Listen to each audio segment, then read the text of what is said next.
Hi friends, എൻ്റെ പുതിയ വീഡിയോയിലേക്ക് എല്ലാവർക്കും സ്വാഗതം. ഞാൻ ഇന്നോട് ഒരു ലിവർ റോസ്റ്റിൻ്റെ റെസിപ്പി ആയിട്ടാണ് വന്നിരിക്കുന്നത്. 1 കിലോ അളവിൽ ലിവർ എടുത്തിട്ടുണ്ട്. ഇത് നമുക്ക് കഴുകി വൃത്തിയാക്കി കട്ട് ചെയ്ത് ഒരു പാനിലേക്ക് 1 ടേബിൾ സ്പൂൺ ഓയിൽ ഒഴിച്ച് ഉപ്പ്, കുരുമുളക് പൊടി, മഞ്ഞൾപ്പൊടി ഇത്രയും ചേർത്ത് നമുക്ക് ഇതൊന്ന് വേവിക്കാനായിട്ട് വെക്കണം.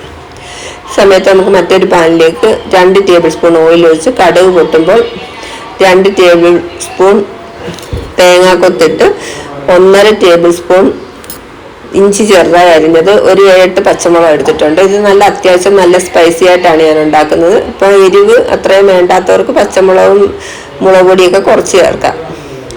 പിന്നെ 1.5 ടേബിൾ സ്പൂൺ വെളുത്തുള്ളി ചെറുതായി അരിഞ്ഞത് ഇത്രയും ചേർത്തൊന്ന് ഇളക്കിയിട്ട് പിന്നെ അതിലേക്ക് 1 കപ്പ് ചെറിയ ഉള്ളിയാണ് ചേർക്കുന്നത്. പിന്നെ ഒരു 4 സവാള എടുത്തിട്ടുണ്ട്. വലിയ സവാളയാണ് എടുത്തിരിക്കുന്നത്. 4 ചേർത്ത് നമുക്കിതൊന്ന് വഴറ്റിയെടുക്കണം. ഒരു മീഡിയം സൈസിലുള്ള സവാളയാണ് എടുത്തിരിക്കുന്നത്. ഒന്ന് വഴണ്ട് വരുമ്പോഴത്തേക്ക് നമ്മുടെ ഇത് ലിവർ എല്ലാം വെന്ത് വെള്ളമൊക്കെ ഇറങ്ങി വന്നിട്ടുണ്ട്. ഇതിലേക്ക് കുറച്ച് കറിവേപ്പില, ഉപ്പുപൊടിയും ചേർക്കുന്നുണ്ട്. പിന്നെ 1.5 ടേബിൾ സ്പൂൺ മുളക് പൊടി, 1 ടേബിൾ സ്പൂൺ മല്ലിപ്പൊടി, 1 ടീസ്പൂൺ ഗരം മസാല, 1 ടീസ്പൂൺ പെരിഞ്ജീരകപ്പൊടി, 1 ടീസ്പൂൺ കുരുമുളക് പൊടി, ഒരു 1/2 ടീസ്പൂൺ മഞ്ഞൾപ്പൊടി ഇത്രയും ചേർത്തിട്ടുണ്ട്.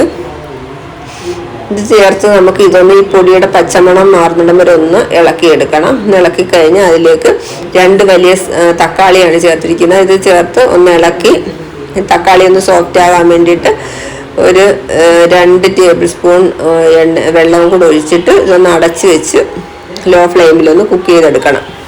ഈ തക്കാളിയൊക്കെ നല്ലോണം ഒന്ന് സോഫ്റ്റായി വരും. ഒരു 5 മിനിറ്റ് കഴിയുമ്പോഴത്തേക്ക് ഇത് തക്കാളിയൊക്കെ നല്ലോണം വെന്ത് വന്നിട്ടുണ്ട്. പിന്നെ ഇതിലേക്ക് വെന്ത ലിവറും അതിൻ്റെ സ്റ്റോക്കും കൂടെ ഒഴിച്ച് ഇളക്കി അടച്ച് വെച്ച് ഇതൊന്ന് ആ വെള്ളം ഒന്ന് വറ്റി വരണം.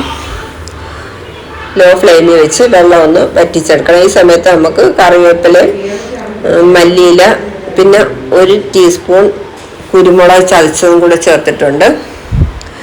ഒരു 1.5 ടീസ്പൂൺ കുരുമുളക് ചതച്ചത് ചേർത്തിട്ടുണ്ട്. അത്രയും ചേർത്ത് ഇതൊന്ന് വെള്ളമൊക്കെ വറ്റിച്ച് എടുത്തിട്ടുണ്ട്. ഇത് നമുക്ക് കപ്പ കുഴച്ചതിൻ്റെ കൂടാണ് ഞാനിപ്പോൾ ഇത് സെർവ് ചെയ്യുന്നത്. അതിൻ്റെ കൂടെ നല്ലൊരു കോമ്പിനേഷനാണിത്. ഇത് എല്ലാവരും ട്രൈ ചെയ്ത് നോക്കണം. വീഡിയോ ഇഷ്ടപ്പെട്ടെങ്കിൽ ലൈക്ക് ചെയ്യണം, ഷെയർ ചെയ്യണം, സബ്സ്ക്രൈബ് ചെയ്യണം. അടുത്ത വീഡിയോ ആയിട്ട് വീണ്ടും കാണാം. Take care.